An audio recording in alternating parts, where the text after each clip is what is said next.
Okay, let's get into it.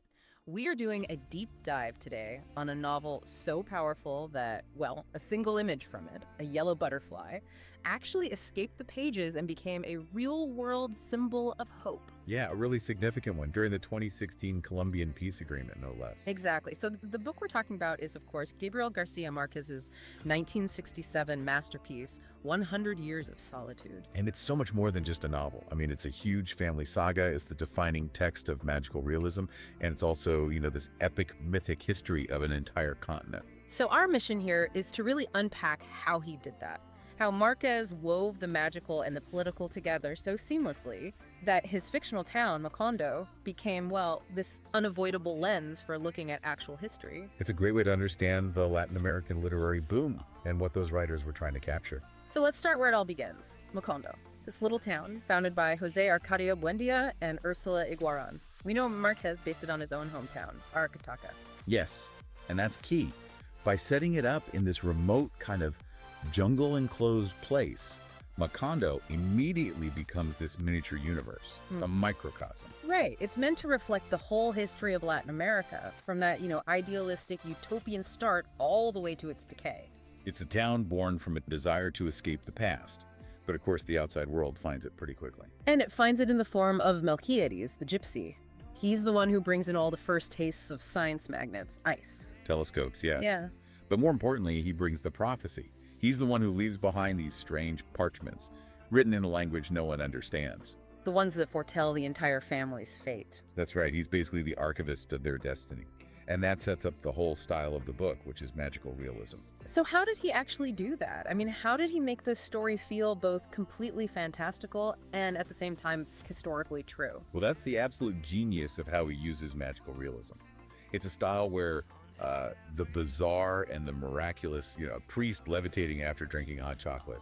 Or Remedios the beauty, just floating up to heaven with the laundry sheets. Exactly. All of that is just presented by the narrator in this totally deadpan, objective tone, as if it's the most normal thing in the world. So the narrator never blinks. And that kind of forces you, the reader, to just accept it. It blurs the line completely between what's real and what's illusion. It does. Yeah. It makes you suspend your disbelief for everything. The magic, yes, but also the history.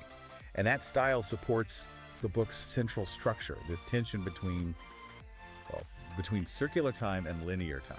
The circular part is so obvious with the names, right? All the men are either Aureliano or Jose Arcadio. Over and over, the Aurelianos are always introspective and solitary. The Jose Arcadios are impulsive, strong, often destructive. They're just trapped repeating the same mistakes their ancestors made. Which creates this incredible feeling of fatalism. History just keeps repeating itself. Right, but while the family is stuck in these cycles, the overall narrative is actually moving in a straight line downhill. Macondo as a town is physically and morally decaying. It's heading for an apocalypse, not, another new beginning. So the cycles are just sort of spinning in place while the whole ship is sinking. That's a perfect way to put it. Okay, so let's talk about how he scales that family tragedy up to the level of national history. Because Marquez was, at his core, a very political writer. Absolutely. He said he was always on the side of the poor and the weak. And that perspective really came from the national trauma he grew up with. You have to remember the context of La Violencia. This was the period from, the late 40s to the mid-60s? Yeah, roughly 1946 to 66. A nearly 20-year civil war in rural Colombia that killed over 200,000 people. It just shattered the country and made the idea of a single, reliable historical truth seem impossible. And you see that chaos woven directly into Macondo? The best example has to be Colonel Aureliano Buendía. Oh, for sure. He's born in this isolated utopia, but he goes on to fight in 32 civil wars. An allegory for the Thousand Days War in Colombia. Exactly. And his whole story is about futility. He starts as this legendary rebel leader, survives countless assassination attempts, but by the end, he is just completely disillusioned. And it's what he does at the end that's so haunting. The little golden fish. Yeah. He spends his last years locked in his workshop making these tiny goldfish, and then he just melts them down. And the next day, he starts all over again. It's such a terrifying image of cyclical failure. He's literally melting down his own revolutionary past day after day. His revolution accomplished nothing permanent. And that constant, exhausting cycle just perfectly captures the political stagnation of that era. But the historical event that really seals Macondo's fate, I think, is the Banana Massacre. This is maybe the most devastating critique in the whole book, and it's based on a real event, the 1928 Banana Massacre, where the military fired on striking workers for the United Fruit Company. It happened near where Marquez grew up. But in the novel, he amplifies it. He says over 3,000 workers were killed. And then comes the crucial part. The government immediately creates this conspiracy of silence. They just officially decree that the victims never existed. The event is erased from history. This is his core argument, isn't it? That official history can't be trusted. It is, because the only person who remembers is the sole survivor, Jose Arcadio Segundo. He saw the train with the 3,000 bodies, but when he gets back to Macondo, nobody believes him, not even the families of the dead. They think he's gone mad. So the town seals its own doom, really, by refusing to acknowledge this horrible truth. It does. And that's where the public history and the private family curse just merge into one. The external politics doom Macondo, sure, but what was the fatal flaw inside the Buendía family itself? Which brings us to the internal collapse, that triple threat of the Buendía curse. The first one, and the biggest, has to be solitude. Yes. Every single Buendía is solitary.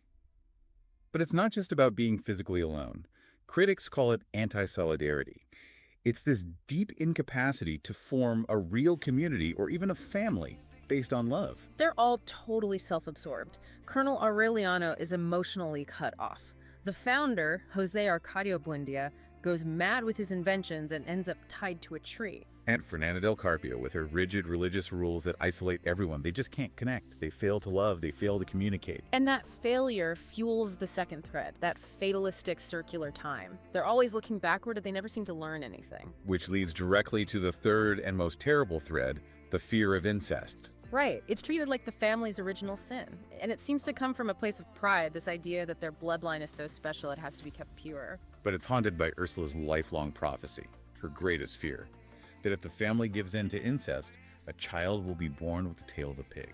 And tragically, it comes true. With the very last couple, the last Aureliano and his aunt, Amaranta Ursula. Their love is actually genuine, maybe the most real in the book, but it's born of ignorance. And it leads directly to the birth of that child with the pig's tail. The moment that baby is born, it's like the clock runs out. The family line is literally consumed by nature. The baby is eaten by ants. Their inability to look outside themselves, their solitude, literally gets them erased from existence. But before we get to that final absolute destruction, let's go back to the image that started all this. That little flash of color in all the darkness. The yellow butterflies. They're so iconic. In the novel, they follow the mechanic, Mauricio Babylonia, everywhere. They're a symbol of this intense, forbidden love he has with Mew. But Meme's mother, the very rigid Fernanda del Carpio, she sees them as a plague, a sign of misfortune. She literally gets out the insecticide to try and kill them. Which is the whole conflict of Macondo in a nutshell, right? Magic and passion versus these rigid, repressive rules. But the real story behind those butterflies, the one from Marquez's own life, is just incredible. It is. He didn't just make it up. He adapted a family memory. His own grandmother, Tranquillini Iguaran, used to spray insecticide against white butterflies. White ones. Yes, white ones. Because she associated them with a specific electrician she thought brought bad luck. So Galbo just changed the color to yellow for the novel, linking them to Macondo's magic and destiny. Wow. And then decades later, this made-up symbol becomes the language for real-world peace. It shows you the cultural power of the novel. At that 2016 peace signing, both sides mentioned them. The FARC commander, Timochenko, actually said, "Tell Mauricio Babylonia he can release the yellow butterflies." Using it as a shared symbol for, what was it, infinite love and hope? A fictional image providing the language for real healing. Amazing. That kind of reach explains the legacy. I mean, the book basically launched the boom, sold over 50 million copies, won him the Nobel Prize in 1982. And for years, he famously refused to sell the film rights. He said a 2-hour movie could never do it justice, and he insisted it had to be in Spanish. A wish that's finally being honored with the new Netflix series. It's supposed to be 16 episodes, which gives it the room it needs. And they're really doing it right, filming in Colombia, in Spanish. With Colombian actors, I heard they even built 4 different versions of Macondo to show it change over time. You have to show the utopia, the boom, the decay, and then the final ruin. So when you pull back, what Marquez really did was create this literary archive. He used this truth that feels dreamlike to tell the story of a continent, struggling with its history, its politics, its colonial past. And the ending is the ultimate tragedy. It brings us right back to Milkiades' parchments. The last Aureliano finally figures out how to read them at the exact moment an apocalyptic wind is destroying Macondo. He realizes he's reading his own family's history, pre-written from the very beginning. The knowledge finally arrives, but it's too late to do anything. And the parchment makes it clear they were doomed not by some magical curse, but by their own willful ignorance, their solitude. And that final line is just, it's so chilling. The first in line is tied to a tree, and the last is being eaten by ants. It was all there from the start. They just couldn't see it until the very end. The end was foretold, but only understood in the instant of annihilation. And that connection between gaining knowledge and total destruction has to be his ultimate warning. So here's something to think about. If the Buendias were doomed because they failed to understand or even remember their own history, what does that say about our responsibility today in a world where we're drowning in information to actively preserve and acknowledge uncomfortable truths before they, too, are